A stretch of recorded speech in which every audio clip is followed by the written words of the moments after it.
Okay. ఈ lorry ఇట్లా నడుపుకుంటూ వెళ్తున్నారు. ఒక్కసారి ఒక ట్రిప్‌కి ఎళ్లారంటే మీకయ్యే ఖర్చేంటి? మీకు తిరిగొచ్చేటప్పటికి మీ చేతిలో ఎంత డబ్బులొస్తాయి?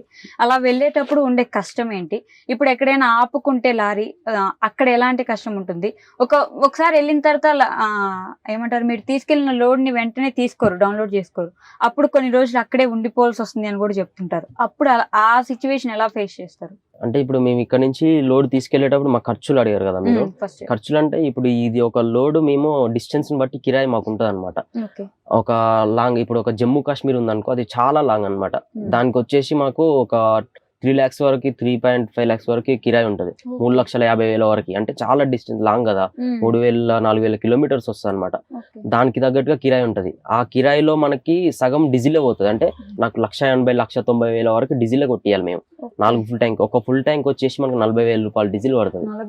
మా దానికి వచ్చేసి 400 లీటర్స్ పడుతుంది. 40,000 రూపాయలు అట్లా మనం మధ్యలో ఇప్పుడు ఒరిస్సా వరకు ఒక ఫుల్ ట్యాంక్, అక్కడ నుంచి మళ్ళీ ఫుల్ ట్యాంక్ చేసుకొని మళ్ళీ కొన్ని కిలోమీటర్స్ తర్వాత మళ్ళీ ఒక ఫుల్ ట్యాంక్, అట్లా 4 ట్యాంక్స్ కొట్టియాలన్నమాట. ఒక ట్యాంక్ 40,000 వేసుకున్న 1,60,000 అవుతుంది అనమాట. అట్లా 1,60,000 అయిపోతే మళ్ళీ బార్డర్ ఖర్చులు ఉంటాయి. ఆర్టీఓ వాళ్ళు ఆపుకుంటారు, పోలీస్ వాళ్ళు ఆపుకుంటారు, రౌడీ మామూలు అని చెప్పేసి, ఇంకా డమ్మి ట్యాక్స్ అని ఉంటది. మనకు చాలా ఖర్చులు ఉంటాయి అనమాట. చాలా ట్యాక్సులే కట్టాల్సి వస్తుంది. ఇవన్నీ ట్యాక్సులు కట్టడే ఉంటది. రోడ్ ట్యాక్స్లు ఉంటాయి. అంటే కొన్ని ఏమో ఇన్సూరెన్స్, ఇవన్నీ ఏమో ఇయర్ కి ఒకసారి, 6 months కి ఒకసారి, ఫిట్నెస్ లని ఇవన్నీ ఉంటాయి. కాకపోతే మన లోడ్ తీసుకెళ్లేటప్పుడు ఏంటంటే రోడ్ పైన మనకి బార్డర్లలో మన పేపర్స్ చూపించుకుంటూ ఆర్టీఓ వాళ్ళు ఆపితే మనకు లోడ్ కరెక్ట్ ఉందా లేదా పేపర్ చెక్ చేసుకొని 100, 200, 300 అంతే. ఖర్చులు ఏమి ఉండవు పెద్దగా.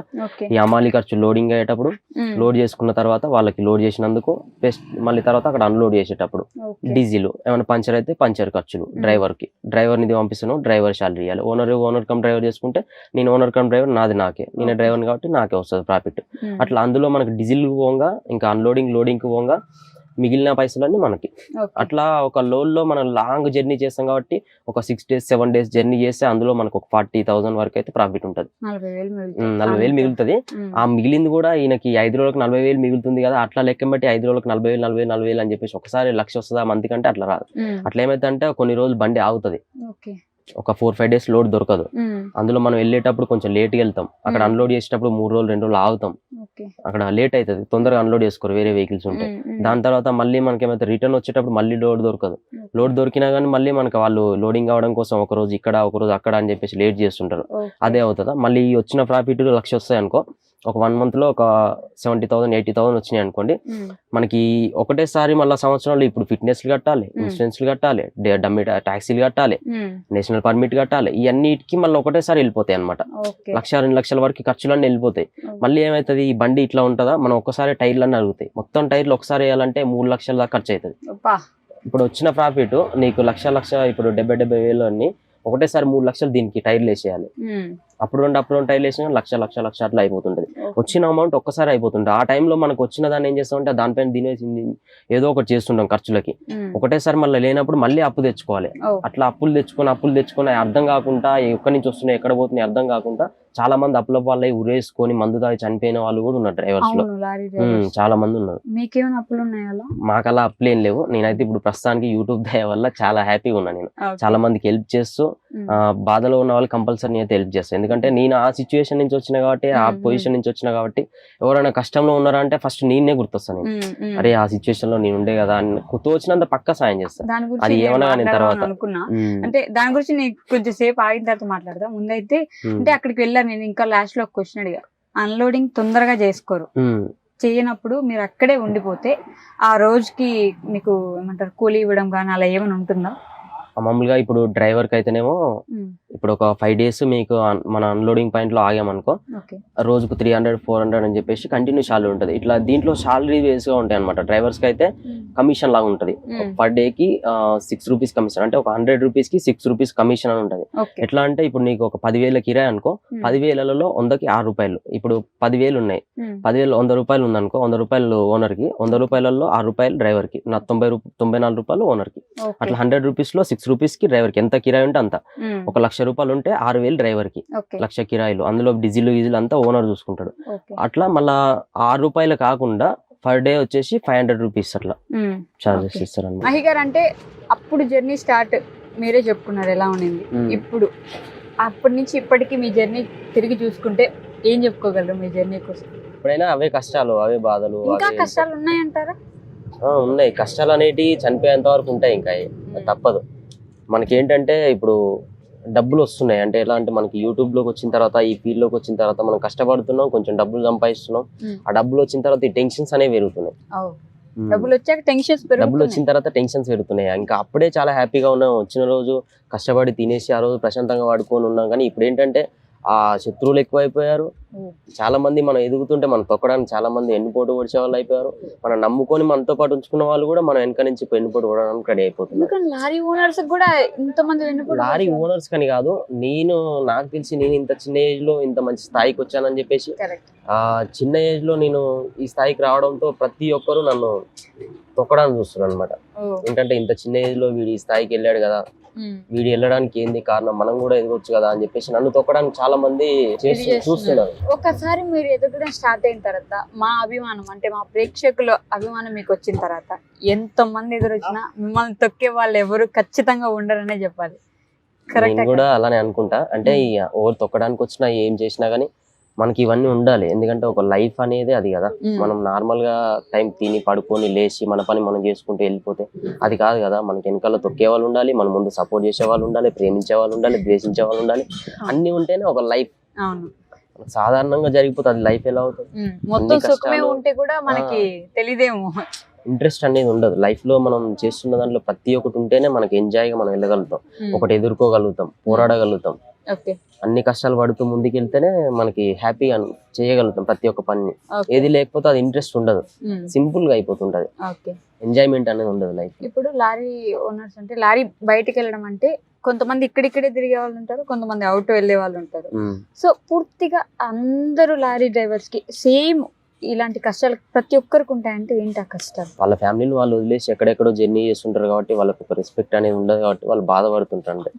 వాళ్ళు ఇప్పుడు జర్నీ చేస్తుంటారు, జర్నీ చేసేటప్పుడు చాలా మంది రోడ్ల పైన ఎన్నో మాట్లాడుతుంటారు. వాళ్ళు చేసిన కష్టానికి ఏ మాత్రం ఫలితం ఉండదు. ప్రతి ఒక్కరు ఎంత హ్యాపీగా ఉండగలుగుతున్నారు ఇళ్లలో అంటే ఈ డ్రైవర్స్ చేసే నైట్ టైం జర్నీ చేసి వాళ్ళకి కావాల్సిన సరుకులు అందియడం, వీళ్ళు చేసే దాని వల్లనే కదా ఇప్పుడు అందరూ టైం తిని మనం చేసుకునే బట్టలైనా చెప్పులైనా ఇవన్నీ తెచ్చేది వాళ్ళే. కాబట్టి వాళ్ళు ఇంత చేసినా గానీ రెస్పెక్ట్ లేకుండా పోతుంది. రోడ్ పైన తినాలి, రోడ్ పైన ఉండాలి, ఏది చేసినా రోడ్ పైన చేయాలి. కాబట్టి ప్రతి ఒక్కరు వాళ్ళు చులకనగా చూడడం వల్ల వాళ్ళు బాధపడుతుంటారు ప్రతి ఒక్క డ్రైవర్. మీరు చెప్పినట్లే అందరూ మంచోళ్ళు ఉండరు, అందరూ చెడ్డోళ్ళు ఉండరు. మేము చాలా వరకు ఇంతకుముందు నేను ట్రాన్స్జెండర్ ఇంటర్వ్యూ చేసినప్పుడు కూడా హైవేల మీదకు వెళ్ళి నిలబడతాము, మనల్ని కస్టమర్స్ ఎక్కడొచ్చి తీసుకొని వెళ్తారంటే హైవేల మీద ఎవరు వస్తారమ్మా అంటే డ్రైవర్లు, లారీ డ్రైవర్లు వీళ్ళు వెళ్తుంటారు కదమ్మా వాళ్ళు వస్తారు అని. ఆ ట్రాన్స్జెండర్లను బుక్ చేసుకోవడం కానీ ఇలా రోడ్ల మీద వచ్చిన వాళ్ళని చేసే వాళ్ళు కూడా ఉంటారా? ఉంటారు. ఏంటంటే ఇప్పుడు వాళ్ళ ఆదాయం కోసం వాళ్ళు చేసుకుంటున్నారు పని. వాళ్ళు డబ్బులు వాళ్ళు సంపాదించుకోవడం కోసం వాళ్ళు అమ్ముకొని వాళ్ళు పని చేసుకొని వాళ్ళు 4 రూపాయలు సంపాదించుకుంటున్నారు. వీళ్ళు కూడా వాళ్ళు వెళ్తున్న దారిలో ఒక 10 రోజులు 15 రోజులు జర్నీ చేస్తున్నారు కాబట్టి వాళ్ళ ఇంటి దగ్గర వాళ్ళని వాళ్ళ ఒక రేపులైనా జరగడం కానీ చాలా జరుగుతున్నాయి. వాళ్ళ ఉండడం వల్ల ఇలాంటివి జరగట్లేవు.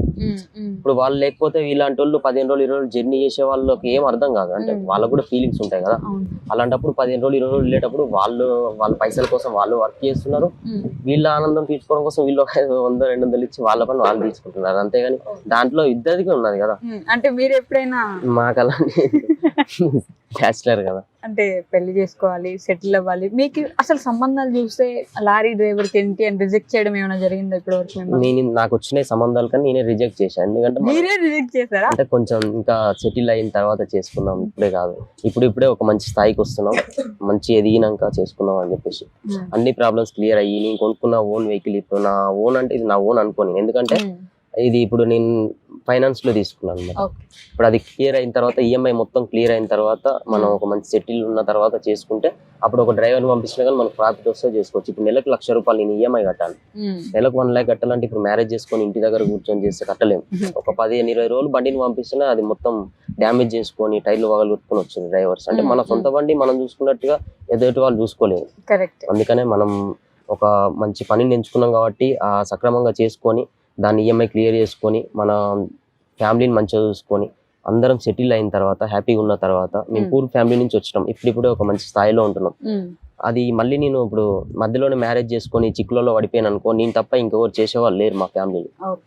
అందుకనే కొంచెం అంతా సెటిల్ అయిన తర్వాత టైం తీసుకుందాం అనుకుంటున్నారు వచ్చిన సంబంధాలు కూడా రిజెక్ట్ చేసి ఆగుతున్నాను. ఓకే, అంటే లారీ డ్రైవర్ గా స్టార్ట్ అయ్యారు, లారీ ఓనర్ అయ్యారు, యూట్యూబర్ అయ్యారు, యూట్యూబ్ లో వ్లాగ్స్ చేస్తున్నారు, బీభత్సంగా ఫ్యాన్ ఫాలోయింగ్ పెరిగింది, మరి రేంజ్ కూడా గట్టిగానే పెరిగింది. ఏమాత్రం సంపాదిస్తున్నారు యూట్యూబ్ నుంచి? నాకు ఇప్పుడు వచ్చేసి ఇంతవరకు వరకు చెప్పలేదు. నా ఇన్కమ్ వచ్చేసి ఏంటంటే నేను వచ్చిన ఇన్కమ్ లో కూడా నాకు ఇంత వచ్చిన ఇన్కమ్ కూడా నేను అందులో సగం నాకు తెలుసు. అయితే నేను నాకు ఇప్పుడు వచ్చే నా ఇన్కమ్ అయితే 1,50,000 దాకా వస్తుంది యూట్యూబ్ నుంచి. యూట్యూబ్ నుంచి 1,50,000 దాకా వస్తుంది. అది కూడా నేను కంటిన్యూ వ్లాగ్స్ పెడితేనే. ఓకే, ఒక 1 month లో నేను ఎవ్రీడే ఒక వ్లాగ్ పెడితేనే 1,50,000 వస్తుంది. నేను మొన్నటి దాకా 15 days వర్క్ చేయలేదు. 15 days నేను ఆపేసిన కదా, నాకు తగ్గిపోయింది 40,000. ఫుడ్ బ్లాగ్స్ కూడా చేస్తున్నట్టున్నారు కదా మీరు? ఫుడ్ బ్లాగ్స్ లో నాకైతే ఇప్పటివరకు ఏం అమౌంట్ ఏం రాలేదు. అంటే అది మానిటైజేషన్ అయింది. జస్ట్ నాకు ఏమైనా ప్రమోషన్స్ అవి ఉంటే 3,000 4,000 అవి వస్తుండేది, అవి ఖర్చుల మంది అయ్యేది. ఇప్పుడు నాకు ట్రక్ బ్లాగ్స్ నుంచి మాత్రం నాకు ఎవ్రీ మంత్ నేను కంటిన్యూ బ్లాగ్ చేస్తే 1,50,000 దాకా వస్తుంది. అది కూడా కంటిన్యూ చేస్తేనే. ఓకే, అంటే మనకి తిండి లేని స్థాయి నుంచి ఎవరికో తిండి లేని వాళ్ళకి మనం వెళ్ళి భోజనం పెట్టే స్థాయికి ఎదగడం, ఎదిగాం కదా మన డబ్బులు మన దగ్గరే ఉంచుకోవచ్చు, మనం ఇంకొంచెం సంపాదించుకోవాలి అనే కోరిక లేకుండా ఎవరికైతే అవసరం ఉందో వాళ్ళకి సహాయం చేయాలనిపించడం అనేది చాలా తక్కువ మందికి ఉంటుంది. నేను ఈ మధ్య మీ వీడియోస్లో చాలా మందికి ఆయన అక్కడ కనిపించారండి, ఆయన తిండి లేదు, లేదంటే ఆవిడ ఇలా రోడ్డు మీద కష్టపడుతుంది ఆవిడకి లేదు అని మీరు డబ్బులు ఇవ్వడము, ఫుడ్ తెచ్చి ఇవ్వడము, ఏదో ఒకటి చేస్తున్నారు. ఎందుకన్నారు? మీరు ఇప్పుడే ఎదుగుతున్నారు, ఆ డబ్బులు మీరు ఉంచుకుని సంపాదించుకుంది ఇంకొంచెం ఎదిగితే మంచిగా ఉండాలి అనుకుని ఉండొచ్చు కదా, ఎందుకలా అని? ఏమో నాకు అర్థం కాదు. ఎందుకంటే నేను ఏది కూడా ఒక ప్లానింగ్ తోని ఇలా చేద్దాం, ఈ చేసి ప్లానింగ్ తోటి ఒక ఎత్తుకు ఎదుగుదాం ఇలాంటివి నాకేం ఉండవు. ఏంటంటే జస్ట్ నాకు ఉన్న ఫ్యామిలీ వరకు హ్యాపీగా ఉండి, మనకు ఓన్ హౌస్ ఉండి, మనకు తగ్గట్టుగా మనకు తినడానికి తిండి ఉండి, మన రేంజ్ లో తగ్గట్టు పైసలు ఉంటే చాలు. ఆ బాధలో నేను ఉన్నప్పుడు నాకు ఎవరు హెల్ప్ చేయలేదు, నేను కూడా చేయకపోతే అది చులకన అయిపోతాయి కదా. నాకు ఏదో గిల్టీ ఫీలింగ్ వస్తుంటది, అరే నాకు ఎవరు హెల్ప్ చేయలేరా, నేను కూడా చేయకపోతే ఎట్లా, వాళ్ళలాగా నేను కూడా వెదవని అయిపోతా కదా అనిపిస్తుంటది అనమాట. మహి గారు, ఇది ఓన్ బండి, ఇది కొనుక్కోక ముందు మీరు డ్రైవర్ గా చేసిన బండ్లు ఉన్నాయి, అప్పుడు ఎక్స్పీరియన్స్ ఎలా ఉండేది? అంటే బయట స్టేట్స్ కి వెళ్తారు కాబట్టి, దానికి ముందు కూడా మీరు ఇందాక చెప్పారు ముంబైలో పని చేశాను, కార్లు తుడిచాను, చాలా పనులు చెప్పారు. సో అప్పుడు ఎలా ఉండింది? అంటే నేను సింగిల్ గా వెళ్ళేవాను అనమాట. ఈ వెహికల్ కొన్న తర్వాత మనం వీడియోస్ స్టార్ట్ చేసిన తర్వాత నాతో పాటు ఒక పర్సన్ తీసుకెళ్లడం, వీడియోస్ చేయడం అది జరిగేది. కానీ అంతకన్నా ముందు నేను బ్లాగ్ స్టార్ట్ చేయక ముందు ఏంటంటే నేను ఒక్కనే వెళ్ళేవాడిని సింగిల్ గా. అప్పుడు ఏంటంటే ఒరిస్సా, కలకత్తా సైడ్ వెళ్ళేవాడిని. అప్పుడు చాలా మంది డ్రైవర్స్ ఏం చెప్పేవాళ్ళు అంటే, నాకు దొంగలు ఉంటారు, రౌడీలు బండ్లు ఆపి అద్దాలు పగలు కొట్టి నీ దగ్గర ఉన్న ఫోన్లు కానీ అవి తీసుకెళ్తుంటారు, ఇంత చిన్న ఏజ్ లో ఎట్లా వెళ్తున్నావు చాలా మంది అడుగుతుండేవారు. కానీ నా కాన్ఫిడెన్స్ ఏంటంటే, నాకు భయం కూడా ఉండేది, కాన్ఫిడెన్స్ ఉండేది, రెండు ఉండేది. భయం అంటే నేను నా పక్కన జాగ్రత్తగా పెట్టుకునేవాళ్ళం కాన్ఫిడెన్స్ కోసం.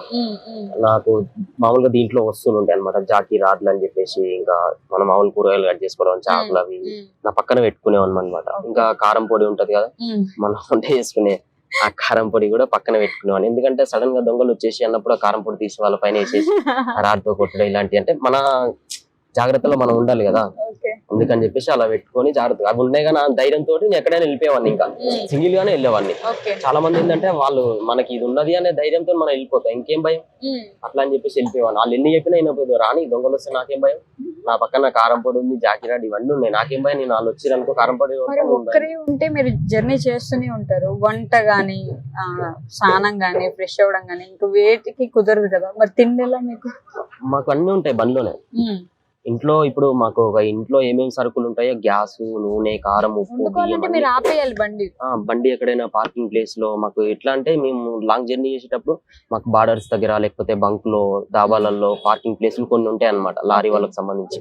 చాలా వెహికల్స్, ట్రాన్స్పోర్ట్ వెహికల్స్ తిరుగుతుంటాయి కాబట్టి లారీ డ్రైవర్స్ కోసం ప్రత్యేకంగా కొన్ని పార్కింగ్స్ ఉంటాయి. ఆ పార్కింగ్లలో మనకి వాటర్ ఫెసిలిటీ పెద్ద పెద్ద ఇట్లా సంపులు ఉంటాయి అన్నమాట, స్నానం చేయడం కోసం.